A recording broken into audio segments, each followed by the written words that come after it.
ተንስኣመታን ብዓብዪ ሃይሎ ስልጣን ኣሰረሉ ሰይጣን ኣጋዝል ኣዳም ሰላም ንምንግስ ኮነ ፍሳዊ ሰላም ክርስቶስ ተንስኣመታን ክርስቶስ ካብ ሞታን ተፈልዩ ተንስአ። እዚ ናይ ኩሉ እምነት መሰረት እዩ። ክርስቶስ ንመቃብር ስዒሩ ብገዛእ ስልጣኑ ከም ዝተንስአ የርድመት ንዕኡ ክሕዞ ወይ ከኣስሮ ከም ዘይክእል ዘበስር ቃል እዩ። ብዓብዪ ሃይሎ ስልጣን ብዓብዪ ሓይሉን ስልጣንን ትንሣኤ ክርስቶስ ብድካም ዘይኮነስ ሰማይን ምድርን ብዘንቀጥቀጥ መለኮታዊ ሓይሊ እዩ ተፈጺሙ። እዚ ሓይሊ እዚ ንስልጣን ጸልማት ዘበሰረን ዘለኣለም ሓይሊ ኣምላኽ ዝገልጽ እዩ። ኣሰሮ ለሰይጣን ንሰይጣን ኣሰሮ ጎይታ ብትንሣኤ ንሰይጣን ሰዓርዎ ጥራይ ዘይኮነስ ነቲ ኣብ ልዕሊ ደቂ ሰባት ዘነበሮ ናይ ሞትን ሓጢኣትን ግዝኣት ስዒሩ ኣሲርዎ እዩ። እቲ ንሰባት ባሮት ገይሩ ዝነበረ ጸላይ ሕጂ ስዒሩን መቃሕ ኮይኑ ኣሎ ማለት እዩ። ኣጋዙ ለኣዳም ንኣዳም ሓራ ኣውፅኦ። ኣዳም ክበሃል ከሎ ንኩሉ ወዲ ሰብ ዝውክል እዩ። ክርስቶስ ናብ ሲኦል ወሪዱ ነቶም ብተስፋ ዝጽበዩ ዝነበሩ ነብሳት ካብ ኣዳም ጀሚሩ ባሮትን ባርነት ሰይጣን ናብ ናጽነት ካብ ጸልማት ናብ ብርሃን ኣውፅዎም እዩ። ሰላም እዚ ኮነ ካብ ሕጂ ድሓር ሰላም ኮነ ብምክንያት ሓጢኣት ኣብ መንጎ እግዚአብሔር ሰብን ተፈጢሩ ዝነበረ ናይ ጽላም መንደቅ ፈሪሱ ናይ ሓቅን ሰላም ሰፈነ። እቲ ትንሣኤ ዝመጽእ ሰላም ዘለኣለም ዕርቂ እዩ። ፍስሓ ወሰላም ሓጎስን ሰላምን እዚ ናይ መወዳእታ ውፅኢት እዩ።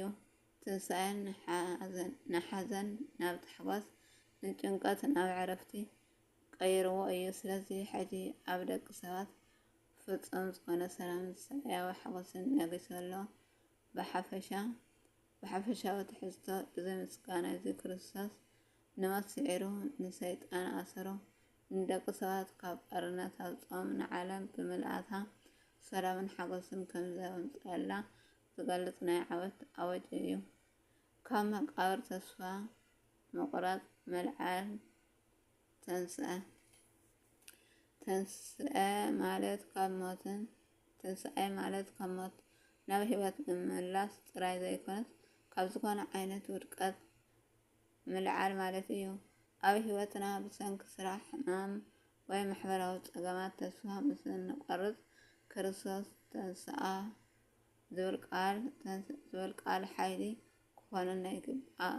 ዝኾነ ነገር ንሓዋሩ ተዓጽዩ ከም ዘይተርፍ ብምእማን ካብቲ ዘለናዮ ናይ ጭንቀትን መቃብር ብሓድሽ መንፈስ ክንተንስእ ኣለና።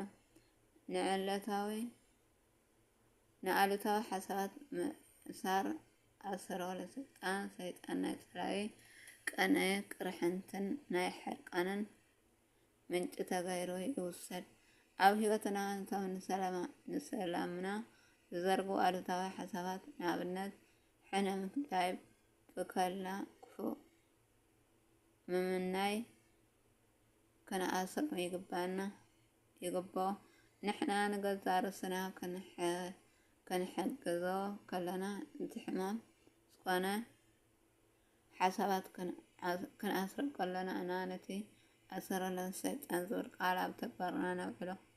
ሓራ ምውፃእ ኣጋዙ ኣዳም ካብ ባርነት ሓራ ወፂኡ እዩ። ኣብ ህይወትና ካብቲ ብሓጢኣት ብሕሱር ልምዲ ወይ ብሕሉፍ ጌጋታት ተኣሲርናሉ ዘለና ናይ ሕሊና ውቃሰ ሓራ ክንወፅእ ኣለና። ንነብስና ይቅር ብምባልን ናብ ዝሓሸ መንነት ብምስጋና ዝተዓደልናዮ ናጽነት ክንነብረሉ ይግባእ።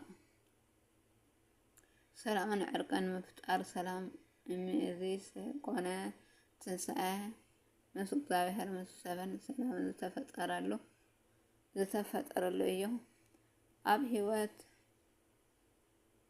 ኣብ ህይወትና ምስ ሰባት ተባኢስና እንተለይና ብትሕትና ዕርቂ ብምውራድ ሰላም ክንፈጥሮ ኣሎና። ሰላም ኮነ ዝብል ቃል ኣብ ከውንነት ዝተተርጎመ ኣብ መንጎናን ኣብ መንጎ ከባብናን ሰላም ክንነግስ ከለና ጥራይ እዩ። ሓጎስ ምዝራቕ ፍስሓ ወሰላም ትንሳኤ ዘለኣለም ዓወት በዓል ስለዝኮነ ፍጹም ታሕጓስ ይወሃቦ።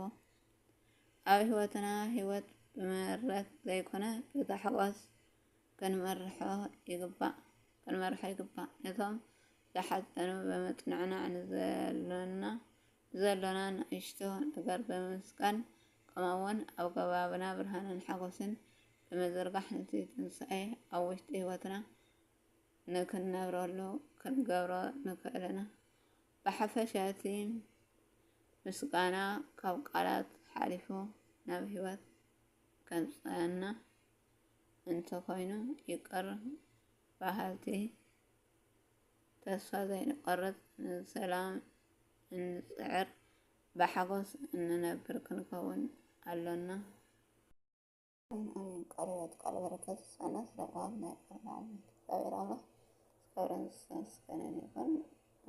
ቀነው ናይ ፋሲካ ስለዝኾነ መዝሙር ክዘመረ ስላሴ ወምድረን ትገብር ፋሲካ ወምድረን ትገብር ፋሲካ ተሓጽባ በደመ ክርስቶስ ተሓጽባ በደመ ክርስቶስ ተሓጽባ በደመ ክርስቶስ ተሓጽባ በደመ ክርስቶስ ወምድረን ትገብር ፋሲካ ወምድረን ትገብር ፋሲካ ተሓጽባ በደመ ክርስቶስ ተሓጽባ በደመ ክርስቶስ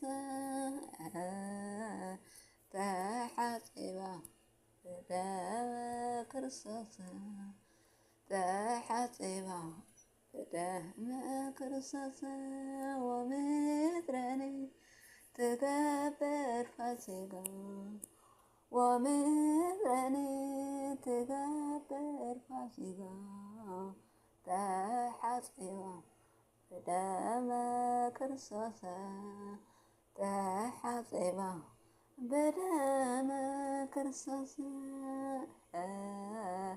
ተሓጽባ በደመ ክርስቶስ ተሓጽባ በደመ ክርስቶስ አሜን አሜን። ዝማሬ መላእክት ተስፋነ ዘነጠ ዝወረደ መላእክት ኮይና ቀረበ ሰዓት እግዚአብሔር ወደ ወላዲቱ